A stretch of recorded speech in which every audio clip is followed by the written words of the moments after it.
बिस्मिल्लाहिर्रहमानिर्रहीम।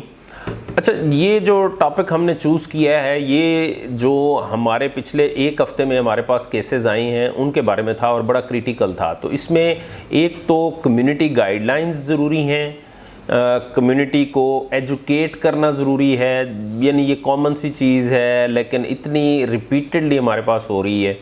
दूसरा ये गाइड करना ज़रूरी है कि अगर खुदा न खास्ता हो जाए तो फिर हमने किस तरीके से इसको लेकर चलना है। बहुत शुक्रिया। अगर आप हमारे चैनल पर नए हैं तो इसको सब्सक्राइब कर लें ताकि आपको ये इन्फॉर्मेटिव वीडियोस बर वक्त मिलती रहें। ये थे हमारे पास दो भाई आए हैं जो किसी इसकी वजह से, कोई फैमिली इशू की वजह से या कोई प्रॉपर्टी के इशू की वजह से इनका फायर आर्म इंजरीज थी और बुलेट्स लगी हुई थी, और बुलेट्स भी जो समझ लें क्लैशनकोफ की थी। अब ये एक पेशेंट हमारे पास पहले आए, इनका यह है कि लोअर एब्डोमेन में एंट्री वूंड था जो मोस्ट लाइकली रिट्रोपेरिटोनियल जाता हुआ उसने जाके नीचे आइलियक, एक्सटर्नल आइलियक और फेमरल के लेवल पे उसको वेसल को इंजर किया। उसके बाद उसने जाके फीमर को शैटर किया। फीमर नेक का भी फ्रैक्चर है और प्रॉक्सिमल फीमर का शैटर फ्रैक्चर था। दूसरा जो भाई उसका था उसकी टांग में गोली लगी हुई। पहला केस जो हमने किया रात को हमने 11 बजे शुरू किया है और सुबह 5 बजे ये तकरीबन जाके कंप्लीट हुआ है, जिसमें एज ऑर्थोपेडिक टीम मेरा काम फिक्सेटर लगाना था और जो हमारी वेस्कुलर की टीम थी which is headed by and having collaboration, जिसमें उन्होंने एसोसिएट के नाम से बनाई हुई है होराइजन हॉस्पिटल के लिए, डॉक्टर उस्मान जमील हैं, डॉक्टर सभी हैं और उन्होंने अपनी आगे टीम बनाई हुई है। इसी तरह ऑर्थोपेडिक की टीम है जो जिसको मैं हेड करता हूँ। उसके बाद जो हमारी वेस्कुलर की इसकी प्लास्टिक सर्जरी की टीम है वो भी साथ इसमें हमारी कोलैबोरेट करते हैं। तो ये तकरीबन हमारी 6 से 7 घंटे की सर्जरी थी जिसमें एक्सटर्नल फिक्सेटर लगा के हमने स्टेबलाइज़ किया, एक क्रॉस हिप एक्सटर्नल फिक्सेटर हमने लगाया। उसके बाद वेस्कुलर रिपेयर हुई, वेस्कुलर का उन्होंने ग्राफ्ट के ज़रिए उसको रिपेयर किया, रिकन्स्ट्रक्ट किया। और उसके बाद थोड़े से बाकी इश्यूज़ भी आए कि भाई उसमें कोई ये रीपरफ्यूजन इंजरी की वजह से कोई किडनीज़ के ऊपर इफ़ेक्ट थोड़ा सा आया, लेकिन वो डायलिसिस से और बाकी चीज़ों से now the patient is stable. दूसरा पेशेंट जो है वो उसमें नीचे टीबिया की इंजरी थी, टीबिया का कम्युनिटेड फ्रैक्चर था which was extending from proximal third to the distal third, और दरमियान में फिबुला का दूसरी साइड पे जहाँ पे एग्जिट वूंड था उसकी वो जो है बोन लॉस था तकरीबन इतना है, जिसको हम कह सकते हैं कि 7.5 to 10 सेंटीमीटर का उसका बोन लॉस था। उसको भी मैंने एक्सटर्नल फिक्सेटर लगाया और उन्होंने वेस्कुलर रिपेयर की। That took us around 4 hours as well.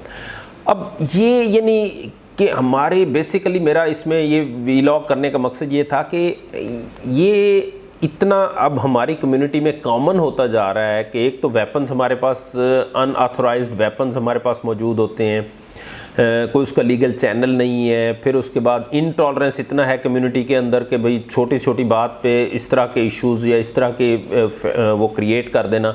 तो इसमें बेसिक ये था कि हमें कम्युनिटी के अंदर एज ए होल कम्युनिटी में इनटॉलरेंस को केटर करने की ज़रूरत है। और फायर आर्म इंजरी, अब ये देखें ना कि ये पेशेंट अगर हमारे पास लेट हो जाते, डिले हो जाते, तो या कम से कम इनकी जान जाती या इनकी कम से कम लिम्ब चले जाते।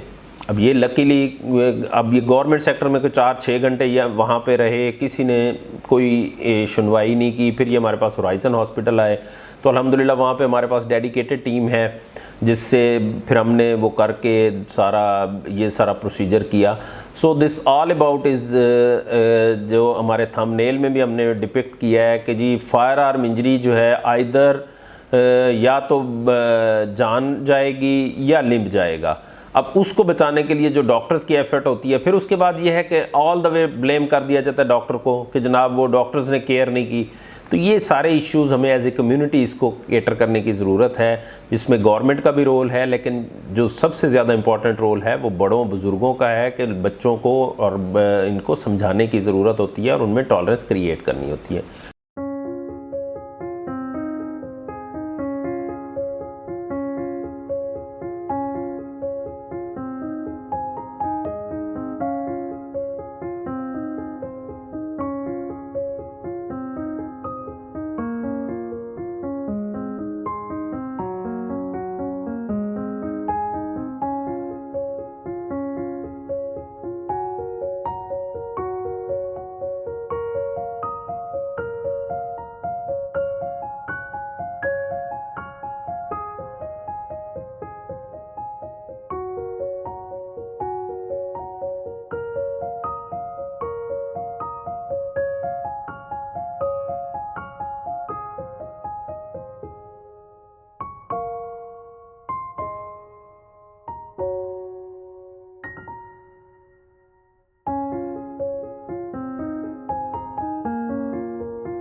Thanks for watching our video.